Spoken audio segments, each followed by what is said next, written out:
Hi everyone. In today's tutorial, we will show you how to use stats and figures in Canva. This is a great way to make designs more informative and visually engaging, especially for presentations, reports, and infographics. Let's get started. On the Canva dashboard, let's say we are working on an editing project. To add stats and figures, the first thing we need to do is click on the Elements option in the upper left part of the dashboard. Once we are there, we just need to type Graph, and we will see the graphic options appear.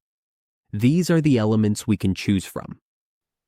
After browsing the options, we simply select the graph we want, and it will appear on our Canva dashboard. Now we can edit the details. We can update the information to match our stats and figures. All we need to do is type in the text we want. We can also change the colors. We can adjust the colors of our graph to anything we like, whether that's gray or any other color that fits our design.